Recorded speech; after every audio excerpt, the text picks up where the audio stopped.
Shalom, sekali lagi selamat datang, selamat beribadah.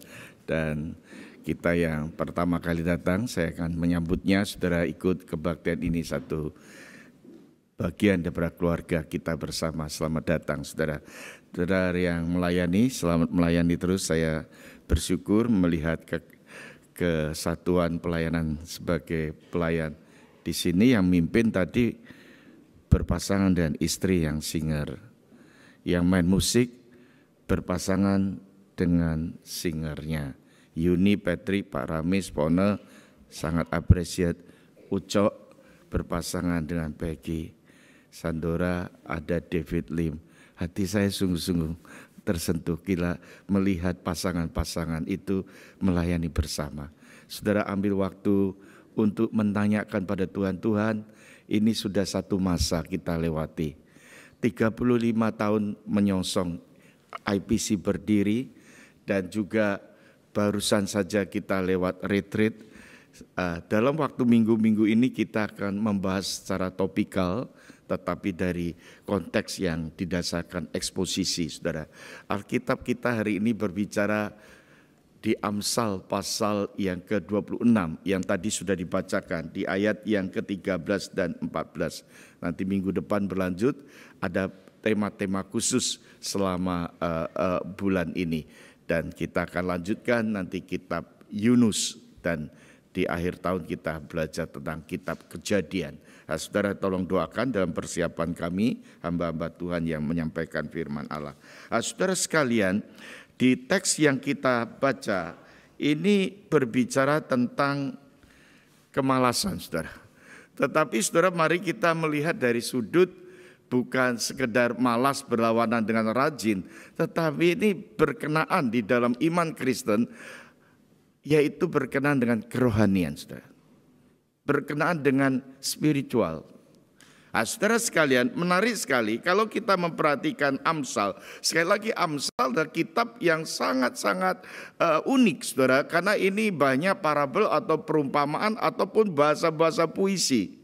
Di ayat yang ke-13 dan 14 tadi dikatakan, berkatalah si pemalas, ada singa di jalan, ada singa di lorong. Seperti pintu berputar pada engselnya, demikianlah si pemalas di tempat tidurnya. Nah, saya potong dua ayat ini, saudara. Saudara, apa maksudnya dua ayat ini, saudara? Saudara, kita tahu di dalam dunia umum saja, saudara, sesuatu yang terjadi hari ini, saudara, itu ada awalnya, saudara. Ada sebab-sebabnya, saudara. Di dalam hukum fisika saja kalau kita berbicara hukum kausalitas, hukum sebab akibat, saudara, itu adalah sesuatu yang logis sekali secara logika, saudara-saudara. Misalnya kita bicara ada mimbar di tempat ini, pasti ada yang menjadikan mimbar, betul gak? Kalau kita melihat di dalam keberadaan Alkitab, melihat Allah eksistensinya, banyak sekali orang beranggapan bahwa tidak ada Allah, saudara. Tetapi bagi orang-orang yang berpikir secara hukum kausalitas, bagaimana dengan apa yang kita saksikan? Ada langit, ada bumi, ada gunung, ada lautan, ada manusia, pasti ada yang menjadikan. Saudara, berangkat daripada teori umum seperti ini, saudara-saudara, kita akan belajar, saudara, bahwa sesuatu yang terjadi hari ini, termasuk gereja Tuhan. Gereja itu bukan sekonyong-konyong langsung ada hari itu, saudara. Tentu Allah yang mengadakan. Tetapi Allah menempatkan rasul-rasul, menempatkan para nabi di dalam perjanjian lama. Allah menempatkan gereja pada abad mula-mula, saudara. Mereka itu menerobos, membuka pelayanan-pelayanan Injil diberitakan. Dari waktu ke waktu, dari tempat ke tempat, dari Yerusalem sampai ke ujung bumi. Bahkan kita ada di Australia pun merasakan dan menerima Injil itu. Oh saudara, sejarah mencatat banyak hal. Ini karena apa, saudara? Karena ada pionir-pionir yang melakukan pada waktu itu. Mereka berani menerobos. Saya pada waktu berapa bulan lalu itu mengendarai mobil dari Jawa Timur ke Jawa Tengah, dari Jawa Tengah ke Jawa Timur, dari Jogja ke Surabaya, dari Surabaya ke Jogja. Saya nggak menyangka jalan tol itu sudah menyambung. Bahkan saya kalau ke Semarang itu langsung saja Surabaya Semarang, Jakarta Semarang. Dulu naik kereta api bisa 12 jam. Pagi sampai malam, malam nyampenya pagi. Sekarang cukup 5 jam, 6 jam. Dan saya bayangkan saudara, tol ini menerobos sawah-sawah, perhutanan-perhutanan, sekarang jadi jalan tol saudara. Dalam kurun waktu 10 tahun terakhir ini perubahan itu bisa terjadi. Maka saya tidak heran waktu kecil pergi ke Kuala Lumpur naik bus ke Singapura, busnya, jalannya sekarang dengan jalan tol Singapura, Malaysia, Kuala Lumpur, Singapura berbeda sekali. Ini yakin sekali ada orang yang menerobos, ada orang yang belajar, ada orang yang berusaha, ada orang yang berbanting tulang di sana. Saudara, di dalam bagian ini saudara, kita akan belajar saudara di dalam hal spiritual. Tadi di dalam pendahuluan dalam doa pengakuan dosa, firman yang saya angkat di sana adalah Allah memanggil kita, Allah memilih kita supaya kita dipanggil serupa dengan Kristus. Jadi saudara-saudara, kita itu mempunyai target di dalam hidup ini. Saudara dan saya di dalam kekristenan itu harus punya goal. Kalau tidak punya goal, tidak punya tujuan, tidak punya target, hidup kita saudara tidak akan bisa melewati, menerobos kepada apa yang kita tuju. Belum sampai pada tujuan, kita sudah tidak melakukan apa-apa. Ini saudara-saudara yang kita anggap saudara Kristen yang tidak maju. Gereja harus maju, gereja harus maju. Orang Kristen harus bertumbuh. Kalau kita menjadi orang Kristen hari ini sudah puluhan tahun, pertanyaannya apa pertumbuhannya saudara? Mari coba kita mengintrospeksi. Maafkan saudara-saudara, kita sebagai orang Kristen kadang-kadang tidak benar-benar sungguh-sungguh terus memikirkan perkara-perkara spiritual rohani kita. Kita menjadi orang Kristen seperti di air yang dangkal. Kita senang main di pantai saja.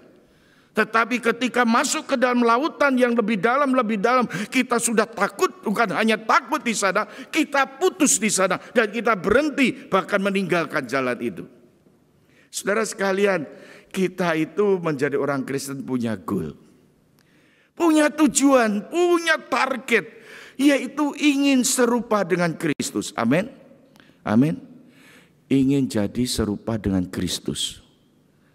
Coba kita ulangi, mau seperti Kristus, serupa dengan Kristus. 1, 2, 3, serupa dengan Kristus. Gampang enggak? Susah. Kalau saudara mau seperti Pak Joni, gampang, saya itu banyak kelemahan saudara. Kalau standarnya, saya mirip-mirip Pak Joni saja. Saudara, itu mudah. Mirip orang lain itu gampang saudara. Tapi bicara tentang mirip serupa dengan Kristus, sesuatu pergumulan saudara-saudara. Suatu proses pembentukan yang terus menerus sampai kapan saudara? Kita nggak bisa sempurna di dunia ini saudara-saudara, dunia yang berdosa. Tetapi yang diajarkan Alkitab, kita mencanangkan setiap hari hidup berpaut dengan Tuhan, hidup bergumul bersama Tuhan, semakin hari semakin serupa dengan Kristus. Amin. Ada satu kerinduan, keinginan. Tetapi kadangkala kita melihat di sini adalah Amsal mengatakan.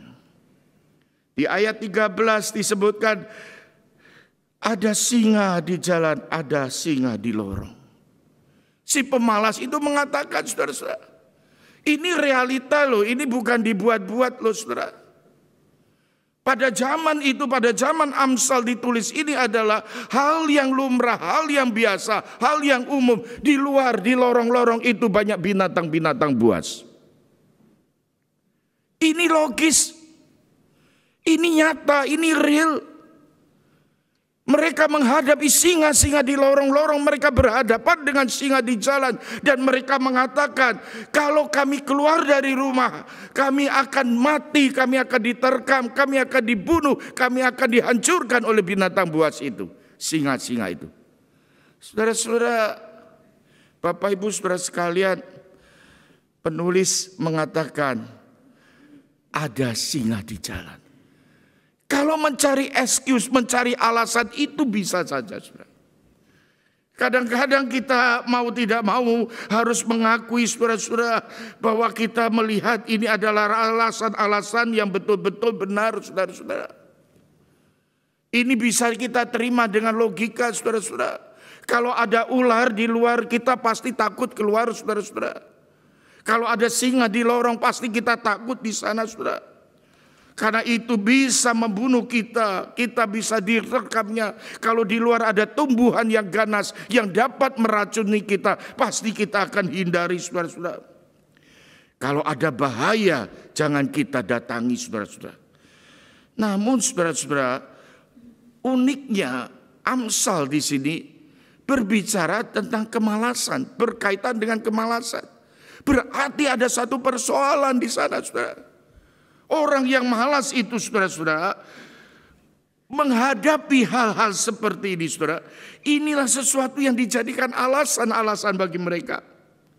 Saudara-saudara, kalau melihat banyak tantangan bahaya saudara, saya yakin jalan tol itu nggak jadi-jadi. Karena di hutan itu pasti bahaya, menerobos hutan itu bahaya saudara.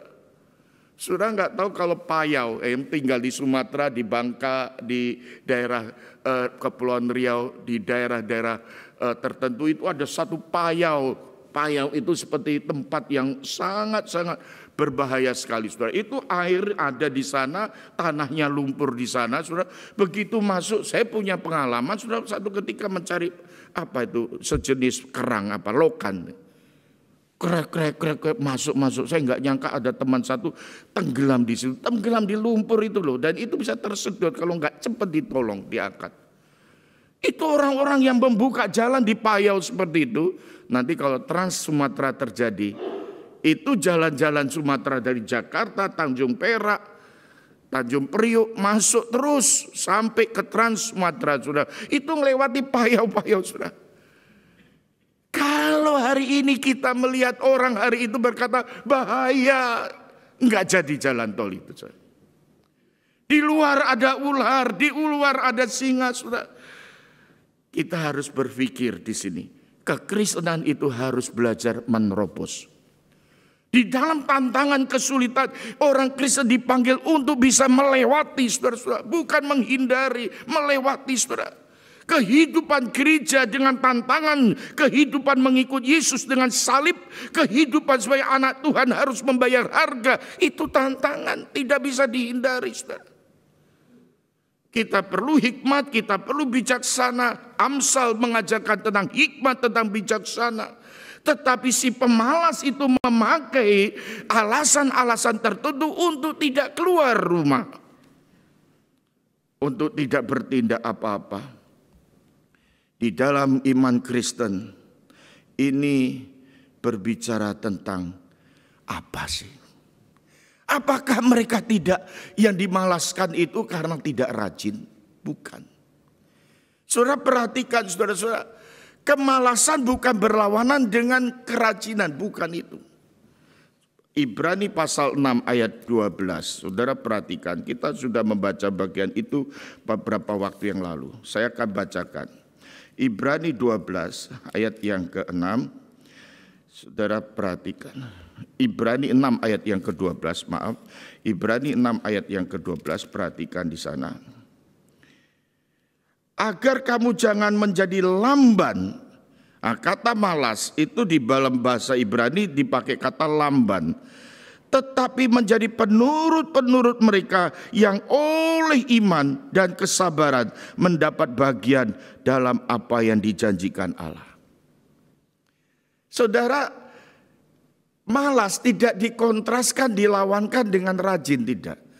Tetapi malas lamban ini dilawankan, dikontraskan dengan iman, sabar atau tekun. Saudara, orang yang disebut malas di sini, saudara, itu boleh dikatakan orang yang nggak percaya sebetulnya, orang yang nggak beriman. Dalam konteks di sini, saudara bisa memahami ini, saudara-saudara. Kadang-kadang kalau kita membaca kehidupan hari ini, saudara, ada orang mengatakan, Pak, saya nggak bisa melayani karena sibuk. Oh, saya ngomong sibuk itu berkat loh. Kamu kerja itu berkat, saudara. Itu sibuk, itu berkat. Tapi kadang-kadang ini menjadi alasan untuk kita enggak melayani, saudara. Apalagi kita bicara tentang hal yang sangat-sangat mendasar. Menggali Alkitab. Membaca Alkitab. Kita beralasan, saya enggak ada waktu. Coba saudara pikirkan, waktunya sama loh 24 jam satu hari kita. Tapi ada orang-orang yang karena kesibukan, karena ada singa di luar, ada lorong-lorong yang penuh dengan bahaya, dan mereka sudah takut keluar. Tetapi di sini berbicara ayat yang ke-14, perhatikan, yaitu seperti pintu berputar pada engselnya. Saudara, ini gambaran yang simpel ya. Engsel pintu, ke pintu zaman dulu ya nggak tahu beda lah. Hanya perputarannya yang berbeda ya kan. Engsel pada pintu. Itu goyang-goyang saja, tiap hari ya begitu. Kalau sudah perhatikan di sini yaitu si pemalas di tempat tidurnya, demikianlah. Nah ini kalau winter tuh kita gampang melihat ilustrasi ini. Orang kalau kedinginan tuh enak di kasur, goyang sana, balik sini, nonton sana, buka YouTube ini, balik-balik enak. Amsal mengatakan, si pemalas seperti pintu di Excel, hanya goyang-goyang. Ya gerak, tapi geraknya ya seperti itu, saudara.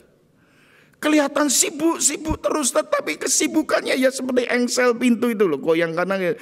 Gak ada kemajuan, goyang terus di tempat. Saya heran sekali Amsal ini kalau tadi takut keluar, ini takut turun dari tempat ranjang. Mungkin dugaan saya di bawah kolong ranjang ada bahaya juga ya kan. Tetapi logis kan? Logis, mereka bilang nanti kalau bahaya turun dari ranjang. Tetapi yang dimasalahkan daripada penulis di sini, ada orang-orang tertentu memakai ini sebagai excuse, sebagai alasan-alasan. Dan masalahnya ini menjadi suatu kehidupan yang boleh dikatakan akibatnya, ya hidup dia seperti engsel tadi, nggak ada kemajuan, saudara. 2 tahun merasakan perkembangan hari ini di luar, saudara. Banyak orang pun saat ini menghadapi seperti engsel pintu. Tapi saya bersyukur, kagum.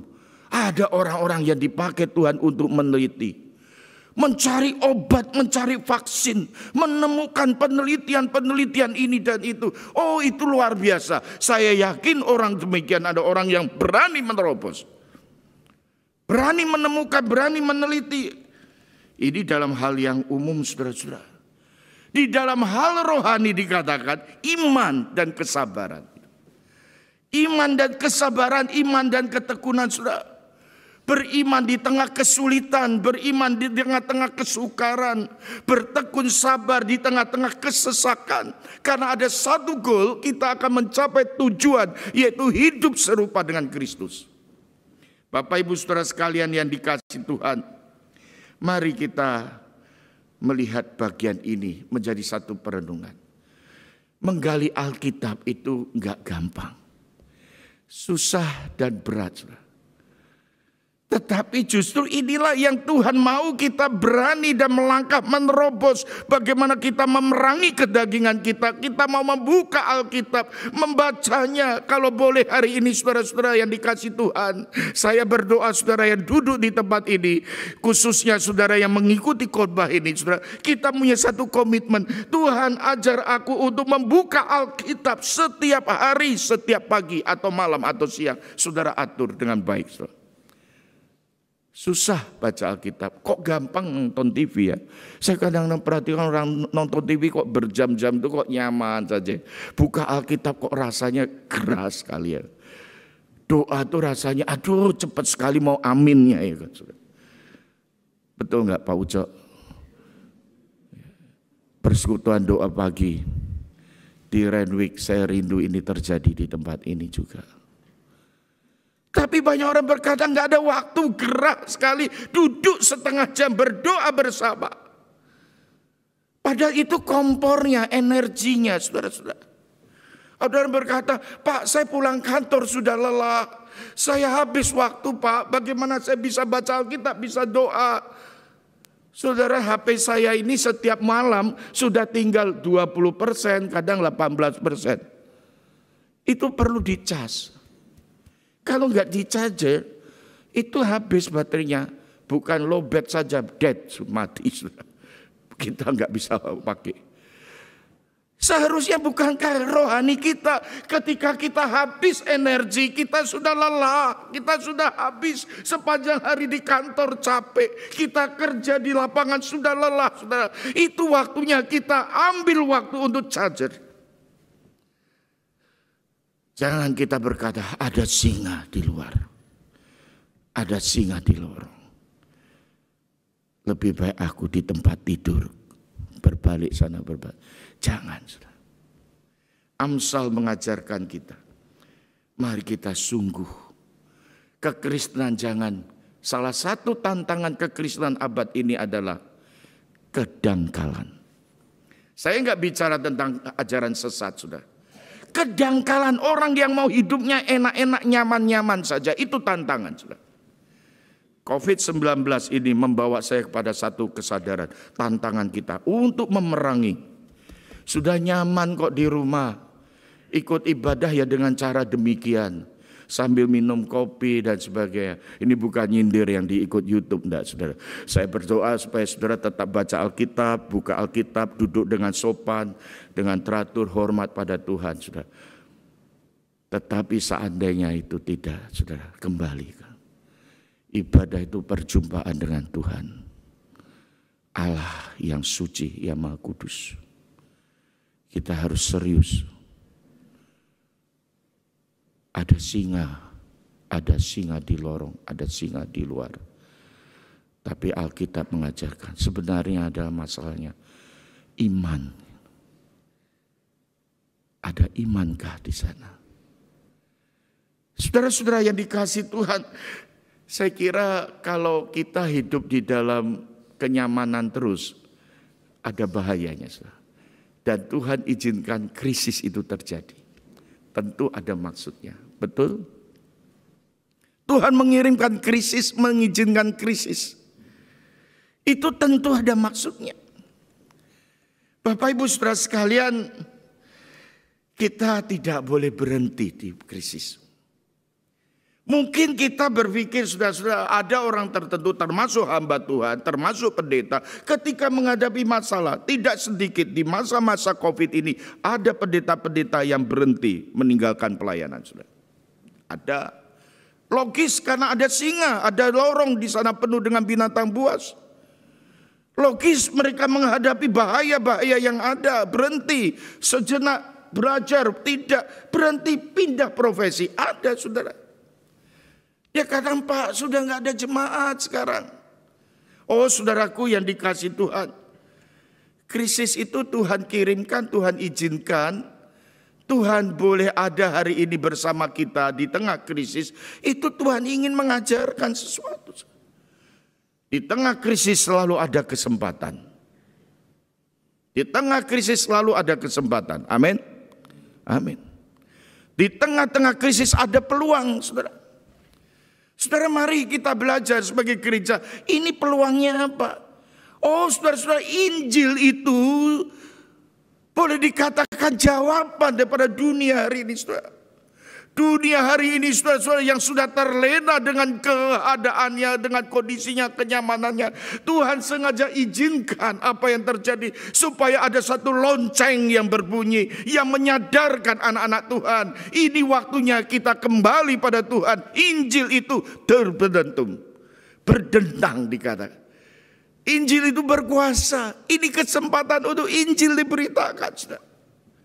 Di dalam dunia hari ini banyak orang yang seringkali tidak menyadari tentang keselamatan, kebutuhan keselamatan. Melalui krisis yang terjadi 2 tahun, 3 tahun ini, saya percaya Tuhan sedang memakai gerejanya yang mau dipakai untuk memberitakan Injil. Amin. Beritakan Injil. Ada singa, ada di lorong sana, ada di jalan. Tapi bagi anak-anak Tuhan, kita percaya pada Tuhan. Tuhan mau kita terus belajar. Bukan hanya berserahkan kepada Tuhan, tapi mau bertindak sesuai dengan kehendak Tuhan. Saudaraku yang dikasihi Tuhan, di tengah krisis ini, mari kita juga bertolak lebih dalam lagi. Jangan kita lagi main di pantai saja, tapi mari kita, kalau Tuhan izinkan kita masuk dalam kedalaman lautan, kita akan mendalami kasih Tuhan, kita akan mendalami kuasa Tuhan, kita akan mendalami keberadaan Allah di dalam hidup ini. Saudara, saya ambil contoh dalam bagian penutup ini. Di dalam Alkitab itu ada diceritakan 12 pengintai. Dan dikatakan 12 pengintai ini, 10 pengintai dengan 2 pengintai mempunyai perbedaan pendapat. Saudara. Cara pandang yang berbeda. 10 pengintai itu saudara, menarik sekali. 12 pengintai, 10 pengintai atau 2 pengintai itu sudah meneliti. Saudara. Sudah survei. Sudah masuk lihat daerah Kanaan itu seperti apa. Orang-orangnya seperti apa. Ada suku apa. Ada bahaya apa di sana? Mereka tahu semua. Mereka sudah tahu, sudah mengerti, sudah belajar banyak ke dalam. Saudara melihat hasilnya, saudara. 10 pengintai itu berkata, "Tidak usah masuk. Ini bahaya, ada singa di sana, ada singa yang berbahaya di sana. Jangan masuk." 10 pengintai dikatakan, "Tidak bisa masuk." Bukan hanya jangan. Kita akan mati, kita akan binasa. Oh, Alkitab menceritakan ada 2 pengintai. Siapa namanya? Joshua. Joshua dan Kaleb. Dia melihat sesuatu yang berbeda. Joshua dan Kaleb, saya mengatakan di sini, dia melihat dari hati, mempunyai kacamata rohani, mempunyai kacamata iman, saudara. Dan Joshua dan Kaleb di sana berkata, betul ada raksasa yang berbahaya. Betul ada binatang yang buas. Tetapi Tuhan menyerahkan untuk kita. Tuhan akan menyertai kita untuk mengalahkan. Saudara, saya melihat di sini kedua pengintai ini mempunyai penglihatan yang lebih dalam. Lebih dalam. 10 pengintai lainnya, walaupun sudah masuk, sudah menganalisa, sudah menemukan masalahnya. Saudara belajar dalam teori manajemen itu harus bisa melihat, menganalisa masalah. Bukan hanya melihat masalahnya saja, tapi mengkristalisasikan dan mencari solusi-solusinya. Dan rupanya di situ mereka ketika mencari solusinya, mereka mundur dengan mengatakan tidak bisa masuk. Mereka bukan malas dalam arti tidak rajin, bukan. Mereka takut. Lamban artinya takut. Kekristenan mengajarkan kepada kita bukan sekedar berani, tapi sungguh mengerti kehendak Tuhan. Bukan hanya sungguh mengerti kehendak Tuhan, yaitu sungguh rela, sekalipun itu pikul salib. Sekalipun itu masuk di dalam lembah yang dalam, kita akan belajar banyak melihat kesulitan. Itu sebagai satu pengalaman rohani yang menyenangkan kita, mempertumbuhkan rohani kita. Saudara-saudara, pada zaman ini kita sedang banyak menghadapi kesulitan. Tetapi jangan biarkan hati kita ciut, hati kita sempit, karena adanya tekanan yang kita hadapi. Tapi marilah kita melihat di dalam iman Kristen kita diajak untuk bertumbuh. Bertumbuh di tengah kesulitan. Bertumbuh di tengah kesesakan. Karena ada tangan Tuhan yang sedang menuntun kita. Kiranya Tuhan boleh memberkati saudara. Jadilah orang Kristen yang bisa menerobos di tengah-tengah kesulitan hidup, tantangan-tantangan zaman ini. Tuhan memberkati. Amin. Saya serahkan pada pemimpin pujian, nanti doa syafaat saya akan pimpin. Silakan Pak Ramis.